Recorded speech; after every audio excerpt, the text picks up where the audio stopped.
Ну, просто не оставили никаких шансов поступить иначе. Отреагировать было. More than 2,000 civilians dead in the first week of war with Russia, say the Ukrainians, and further casualties to come as cities across the country come under intensified attack. Russia's destructive power unleashed. Civilians are caught in the firing line as the International Criminal Court launches war crimes investigations.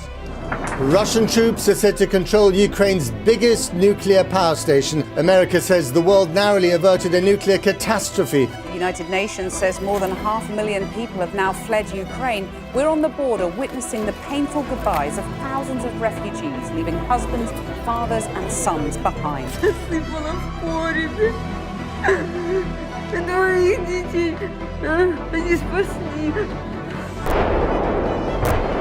We're at the bridge leading into Irpin. There's been some incoming fire, not clear where exactly it's landed. We're fighting right now not for Ukraine. This war touched everyone in the world. In Mariupol, a theatre being used by over 1,000 Million Russian people forces driven and from their homes as the have been scale of the destroyed by the refugee Russians. crisis defies imagination. Here, Ukraine's President Zelensky made an historic address by video link to the British Parliament, invoking And the Churchill. remaining 2 million are waiting with dread for a further Russian... 1 month already. That long. It breaks my hearts of all Ukrainians and every free person on the planet.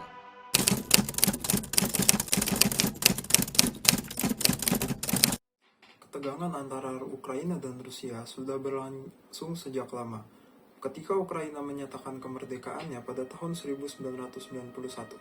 Sejak saat itu, Ukraina adalah salah satu negara boneka dari Rusia yang dipengaruhi oleh politisi, oligarki, hingga bisnis.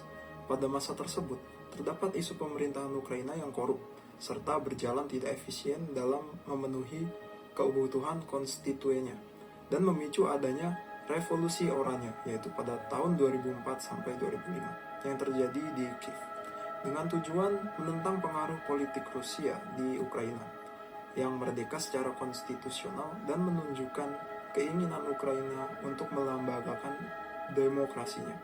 Selain itu, Ukraina merasa terabaikan dalam urusan memenuhi kebutuhan utama negaranya seperti makanan, kesehatan, dan keamanan, dikarenakan tingginya pengaruh oligarki dari Rusia.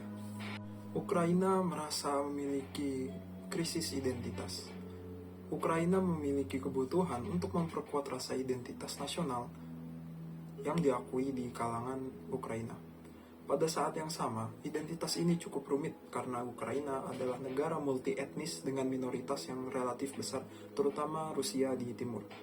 Apalagi sudah menjadi target dari banyak bidang pengaruh seperti Polandia, Uni Soviet atau Federasi Rusia, dan lainnya. Adanya perbedaan pandangan dari kedua belah pihak Ukraina yang terbagi menjadi dua golongan, yaitu Ukraina Barat yang lebih condong kepada ideologi Uni Eropa yang terpengaruh oleh dorongan Polandia dikarenakan Polandia yang merasa dengan adanya Ukraina di posisi Uni Eropa menjamin keamanan antara Rusia dan Polandia. Sementara kelompok yang berada di Ukraina Timur yang masih terpengaruh oleh ideologi dari Rusia yang masih merasa tergabung dalam bagian Rusia. Untuk memahami perang dari Rusia dan Ukraina lebih dalam, saya akan memberikan penjelasan singkat tentang perkembangan dari perang Rusia dan Ukraina.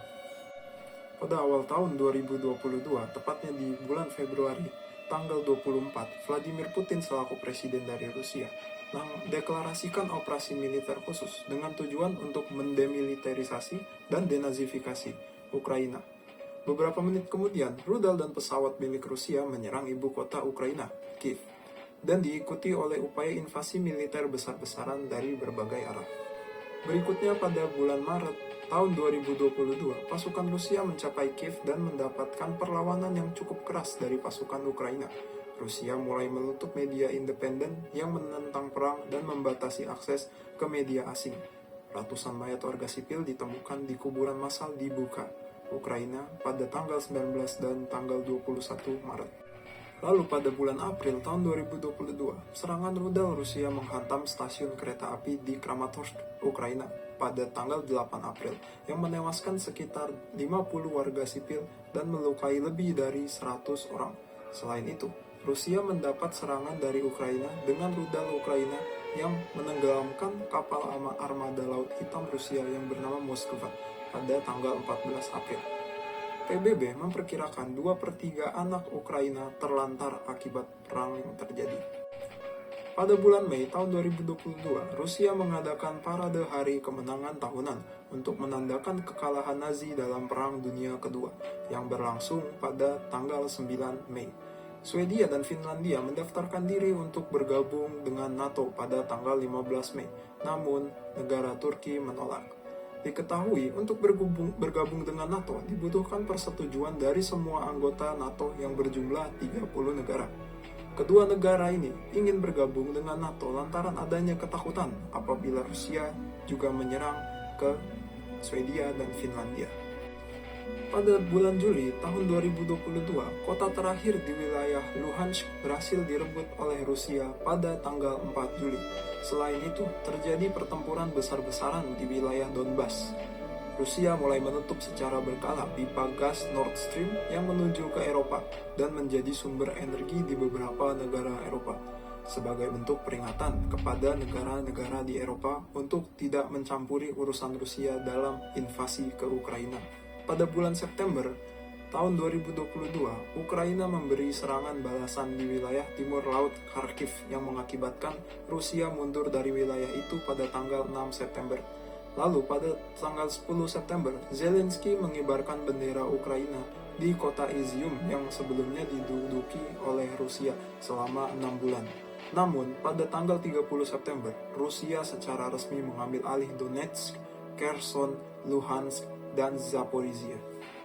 Pada bulan Oktober tahun 2022, terdapat ledakan besar yang memutuskan jembatan yang menghubungi Crimea dan dataran utama Rusia pada tanggal 8 Oktober.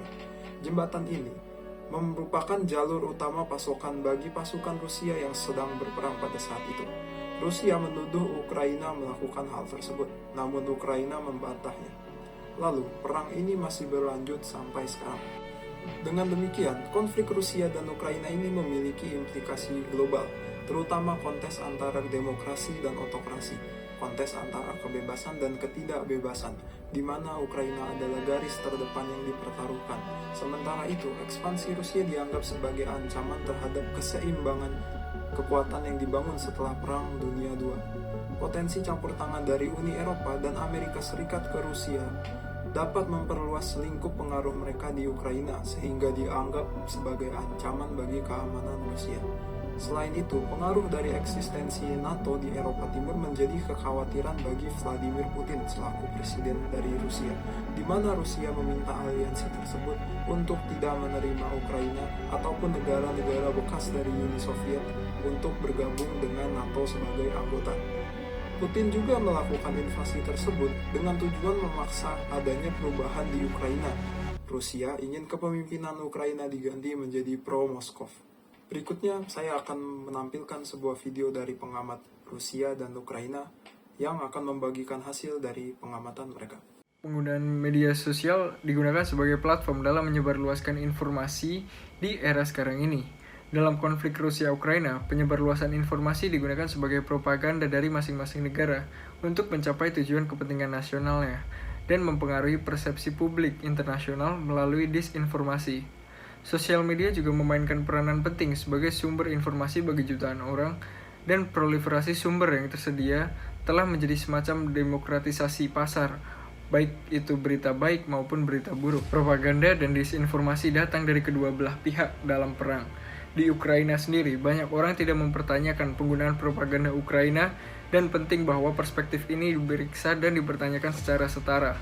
Menurut NBC News, halaman Facebook militer Ukraina sendiri yang telah terverifikasi telah menggunakan beberapa video yang menggambarkan aksi perang, yang ternyata video tersebut diambil dari konflik Suriah beberapa tahun lalu.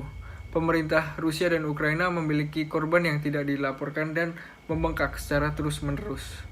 Cara dunia menerima propaganda Ukraina, baik dari negara maupun warga negara sendiri telah menunjukkan bahwa mereka turut berpartisipasi berperang dalam perang informasi ini.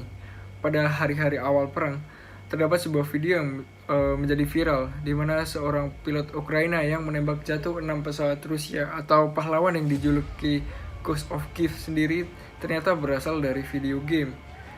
Dan namun ini tidak menghentikan orang-orang terkemuka Ukraina seperti mantan Presiden Petro Poroshenko untuk mempromosikan Ghost of Kiev itu sendiri dan menjadi pahlawan rakyat untuk menunjukkan perlawanan Ukraina, meskipun hal itu hanya dibuat-buat.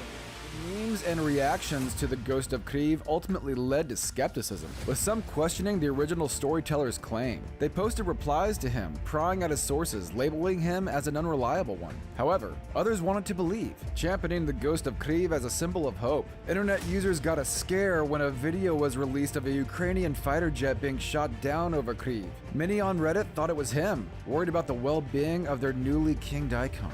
Luckily for them, the rumor was debunked soon after, when it was revealed by CNN that it was a Su-27 that was taken down, not a MiG-29. On February 25th, the website Snopes posted an article titled, "Is this Ghost of Kyiv video real?"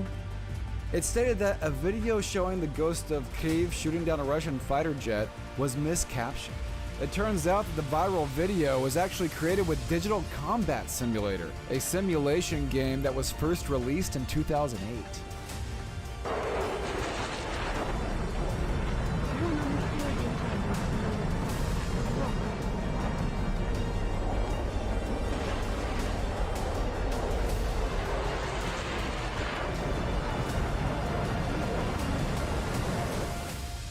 Penggunaan deepfake juga digunakan dalam perang informasi di Rusia-Ukraina. Deepfake merupakan video palsu yang direkayasa untuk mempengaruhi dukungan terhadap kedua belah pihak dalam perang.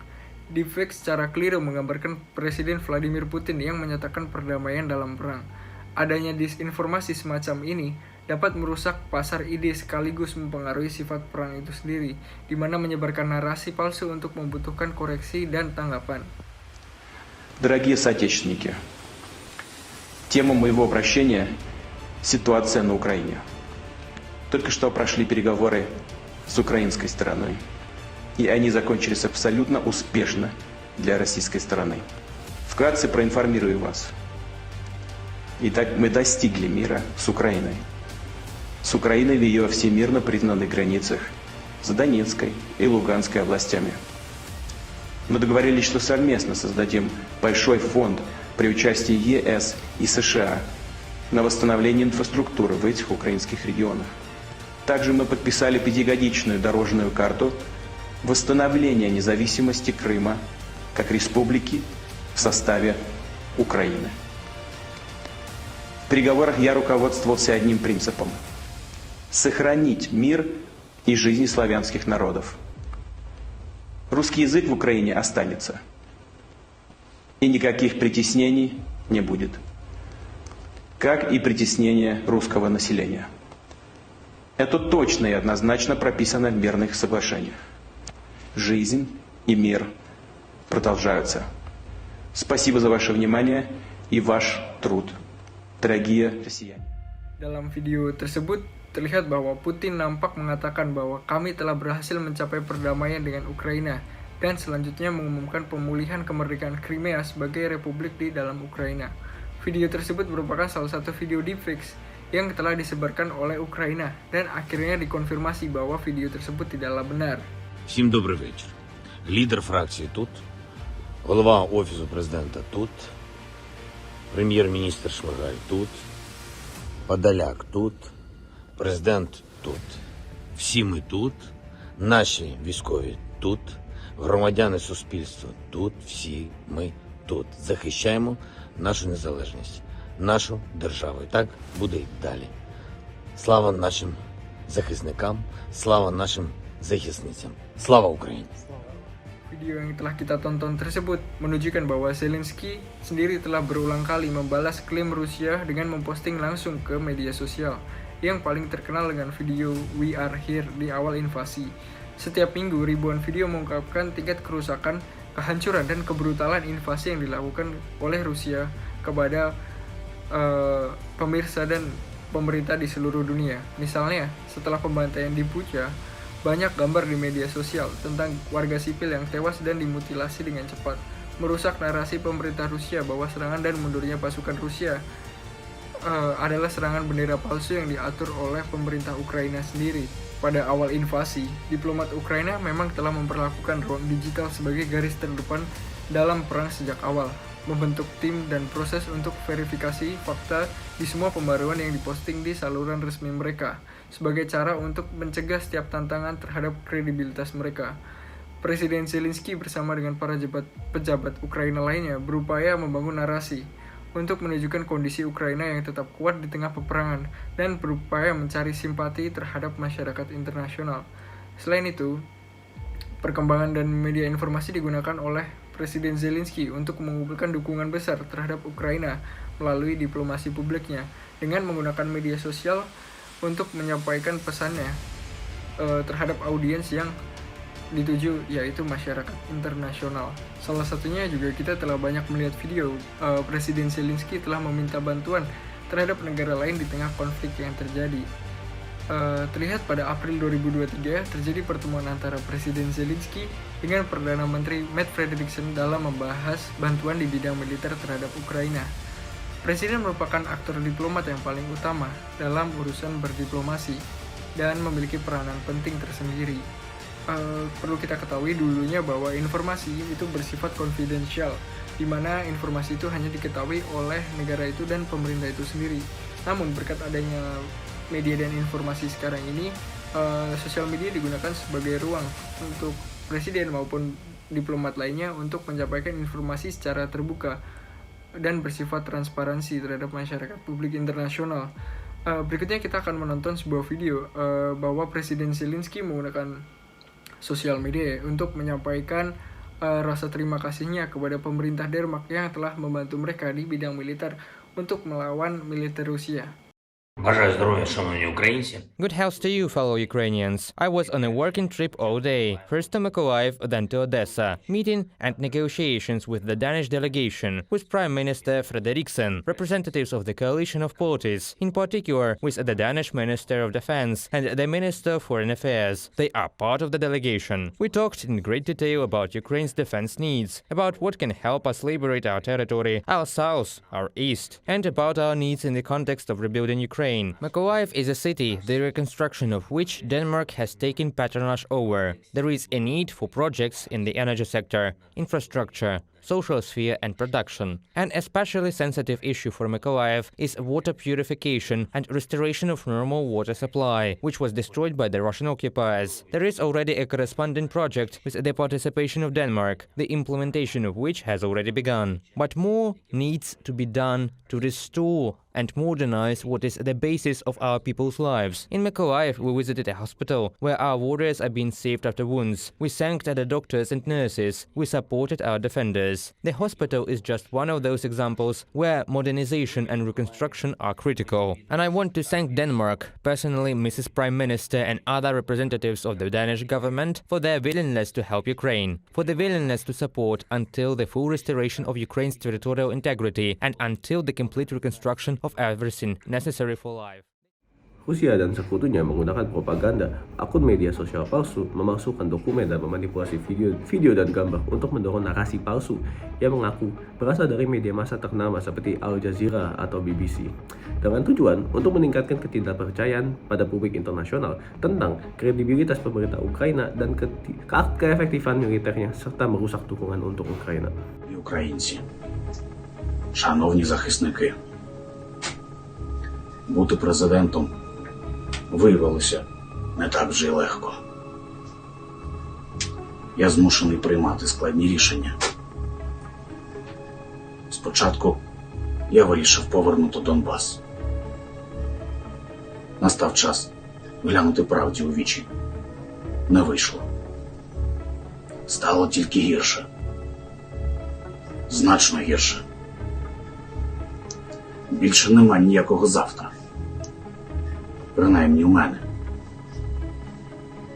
І тепер я приймаю ще одне складне рішення – попрощатися з вами. і раджу скласти зброю і повернутися до своїх сімей. На цій війні не варто вмирати. Я раджу вам жити. І я збираюся робити те саме. Berdasarkan video yang telah ditayangkan sebelumnya dari YouTube tersebut, muncul adanya sebuah video deepfake yang menunjukkan bahwa Zelensky menyerah pada Rusia. Adanya fakta bahwa Zelensky menanggapi video deepfake tersebut memperkuat bagaimana disinformasi pantas mendapat tanggapan dari para aktor dalam konflik global. Deepfake juga menurunkan semangat semua pihak dalam konflik, bahkan komunikasi dari para pemimpin kuat yang terlibat tidak dapat dipercaya. Maka dari itu, dampak dari propaganda dan disinformasi tersebut menyebabkan Uni Eropa menangguhkan dan melarang aktivitas penyiaran Sputnik dan Russia Today di Inggris, United Kingdom, Jerman, Prancis, dan Spanyol. Hingga agresi ke Ukraina itu dapat dihentikan, dan hingga sekarang Federasi Rusia dan outlet terkaitnya berhenti melakukan tindakan disinformasi dan manipulasi informasi terhadap Uni Eropa dan negara-negara anggotanya. Pemerintah Rusia bahkan memblokir akses ke platform media sosial barat di negara mereka sendiri dan menyebut Meta sebagai organi ekstremis dan mendiskriminasi laporan independen tentang invasi tersebut. Serta Rusia mengesahkan undang-undang yang menjatuhkan hukuman hingga 15 tahun penjara karena sengaja menyebarkan berita palsu dalam perang. Dari unggahan atau tweets Twitter terakhir, di tengah-tengah gempuran yang dilakukan Rusia terhadap Ukraina, sudah menjadi tugas bagi diplomat Rusia dalam membenarkan keinginan atau kepentingan nasional negaranya. Dalam video ini terjadi interview antara diplomat Rusia dengan media Sky News dalam meluruskan latar belakang penyerangan tersebut. Ukraine was long time part of the Soviet Union. So what we are trying to do is to reduce military capabilities of Ukraine, because at some point in time it has become threatening to Russia, very threatening. But you are repeatedly attacking Ukraine's civilian infrastructure. Since May the 1st, you've attacked virtually every day or every night civilian infrastructure, power plants, energy installations, water facilities, dams. Why are you trying to destroy Ukraine? Of course, can continue believing to this, but the whole idea and the whole point of that is to reduce, as I have said, command, control, communication systems in Ukraine. Selain aktor diplomat Rusia, tentunya presiden selaku kepala negara itu juga ikut turut membuka suara. Vladimir Putin ikut membuka suara terkait tindakan Rusia yang tidak salah dan merasa konflik adalah jalan terbaik bagi keselamatan Rusia. Bahkan, Vladimir Putin tidak ragu untuk menunda partisipasi Rusia di Strategic Offense Arms Treaty yang membahas mengenai pembatasan senjata nuklir antara USA dan Rusia. Namun perlu diingat, Rusia hanya akan melakukan gerakan ofensif apabila USA bergerak lebih dahulu.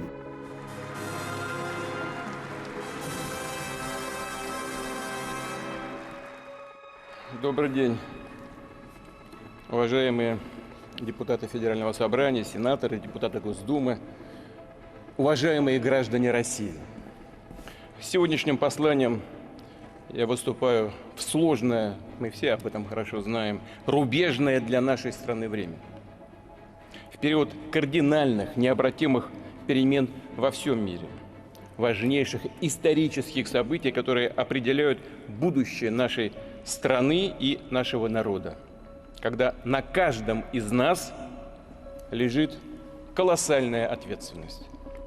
Год назад ради защиты людей на наших исторических землях, для обеспечения безопасности нашей страны, для ликвидации угрозы, которая исходила от неонацистского режима, сложившегося на Украине после переворота 2014 года, было принято решение о проведении специальной военной операции. Мы шаг за шагом, аккуратно и последовательно будем решать стоящие перед нами задачи. Нам стратегическое поражение хотят нанести и лезут на наши ядерные объекты. В этой связи вынужден заявить сегодня о том, что Россия приостанавливает свое участие в договоре о стратегических наступательных вооружениях.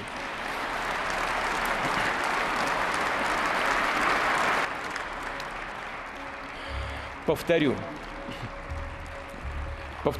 не выходит из договора. Нет, а именно приостанавливает свое участие. Мы же знаем всю подноготную, знаем, что истекают гарантийные сроки годности к боевому применению отдельных видов ядерных боеприпасов в Соединенных Штатах. И в этой связи некоторые деятели в Вашингтоне, нам это доподлинно известно, задумываются уже о возможности натуральных испытаний своего ядерного оружия. В том числе с учетом того, что в США идет разработка новых типов ядерных боеприпасов. Такая информация есть. В этой ситуации Министерство обороны России и Росатом должны обеспечить готовность к испытанию российского ядерного оружия. Первыми мы, разумеется, этого делать не будем. Но если США проведут испытания, то и мы проведем. Berdasarkan video yang ditayangkan di halaman media sosial Twitter, terkait video tersebut terlihat adanya misinformasi yang didapatkan Rusia terkait berita kematian dari Commander-in-Chief Ukraina. Video ini disebabkan untuk memberitakan kemenangan Rusia dan menebar ketakutan di antara masyarakat internasional. Namun, video tersebut telah dikonfirmasi ketidakbenarannya seminggu setelahnya Commander-in-Chief Ukraina memberikan update terkait dirinya sendiri. Ukraine's commander-in-chief, in a clip that I'm about to play you, just trolled every Russian propagandist that was trying to claim he was in critical condition. But before I play you the clip, let me sweeten it up a little with some of my favorite content creators on TikTok confidently reporting on Commander Zaluzny. Check it out. I have one source saying exactly what the Russians are saying, in that a strike was carried out just outside Kherson, and he was indeed injured very, very badly indeed, including head injuries. On May 1st, a mere 24 hours later, Russia, in reprisal in turn, launched a massive missile strike on the southern city of Pavlovgrad, killing the Ukrainian commander-in-chief, General Zaluzny, and other senior staff level. Now here's the clip of General Zaluzny addressing the Russian rumors and propaganda about his health on May 25th.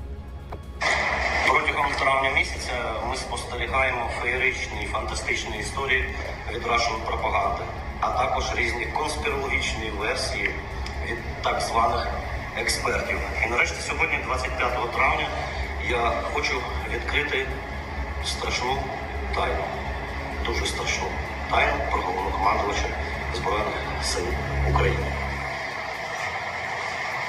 Щиро дякую всім українцям, разом ми обов'язково переможемо.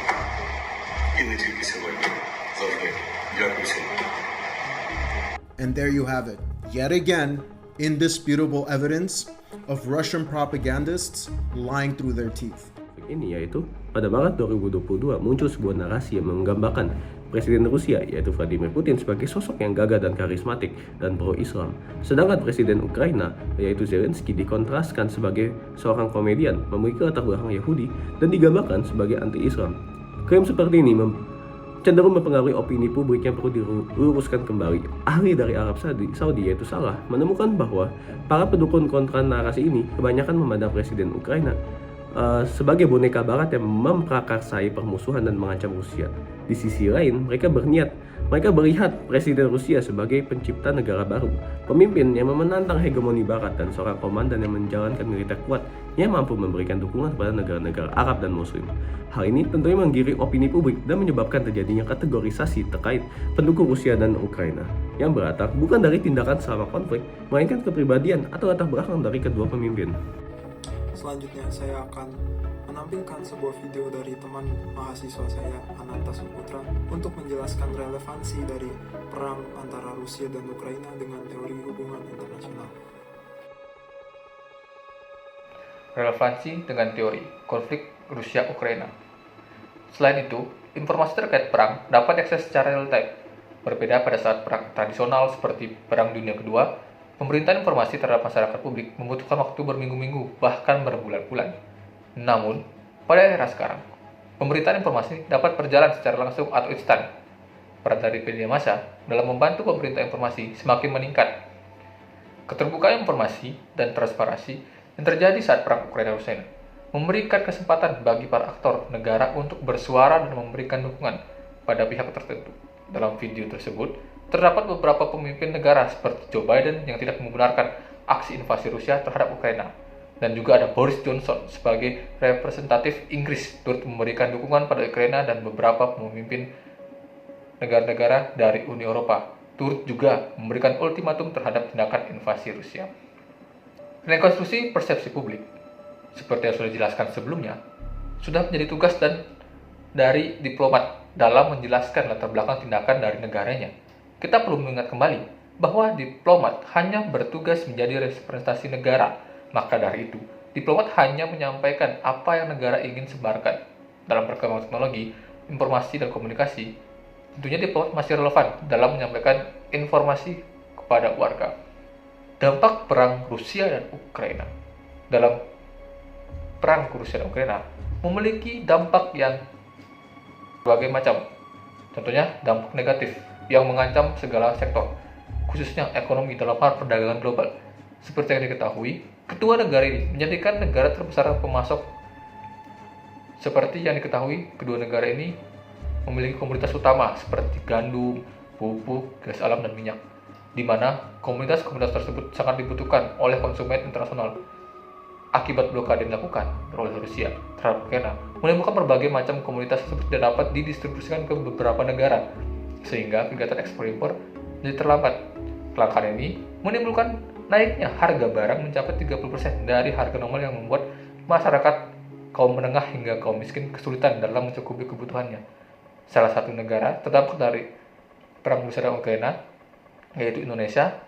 Berdasarkan Undang-Undang tentang Hubungan Luar Negeri Nomor 37 Tahun 1999, Pasal 3 menyatakan, politik luar negeri menganut prinsip bebas aktif yang diabadikan untuk kepentingan nasional, sehingga landasan ini yang digunakan Indonesia dalam menentukan kebijakan luar negeri, khususnya kebijakan luar negeri Indonesia dalam menyikapi perang Rusia dan Ukraina untuk mengupayakan deeskalasi konflik. Posisi Indonesia dalam konflik Rusia-Ukraina. Arah kebijakan luar negeri Indonesia menanggapi perang Rusia dan Ukraina. Indonesia dalam konflik Rusia-Ukraina mencoba menempatkan diri dalam zona aman dengan menggunakan prinsip bebas aktif dalam politik luar negerinya. Indonesia tetap mempertahankan hubungan diplomasi dengan baik antara kedua negara, yaitu Rusia dan Ukraina. Kerjasama dengan Ukraina terkait dengan kegiatan impor berbagai komoditas, di antaranya minyak hewani, nabati, produk kertas, bubur kertas, dan karton peralatan elektronik, serta kimia organik. Dalam aspek pertahanan, keamanan, Indonesia melakukan penandatangan MOU dengan Ukraina pada tanggal 5 Agustus 2016 untuk mengadakan kerjasama peningkatan militer. Sedangkan dalam aspek sosial dan budaya, Ukraina mewarnainya dengan mengkolaborasikan budaya dan bahasa Indonesia ke dalam dunia pendidikan, serta menerima Grace Prestisa, Iren Huta Barat 160 batik dalam pameran internasionalnya. Dan budaya di Ukraina pada masa kepemimpinan Presiden Joko Widodo. Hubungan diplomatik antara Indonesia dan Rusia masih tetap terjalin dalam berbagai aspek. Dalam aspek politik, khususnya pertemuan bilateral antara kedua kepala pemerintahan sering diadakan, misalnya sela-sela KTT APEX di Beijing pada tanggal 10 November 2015. Dan juga Presiden Jokowi dan Presiden Vladimir Putin menyempatkan waktu untuk mengadakan pertemuan di agenda internasional. Baiklah, masuk ke dalam kesimpulan. Konflik Rusia-Ukraina adalah konflik yang kompleks dengan implikasi global. Konflik ini melibatkan ketegangan antara Ukraina dan Rusia dengan perbedaan identitas, kepentingan politik, dan keamanan yang menjadi pemicunya. Penyebab utama konflik ini, pemerintahan Rusia yang dipimpin oleh langsung Presiden Vladimir Putin berupaya untuk melawan pengaruh NATO, di mana mengajak Ukraina untuk bergabung dalam NATO dan Amerika Serikat.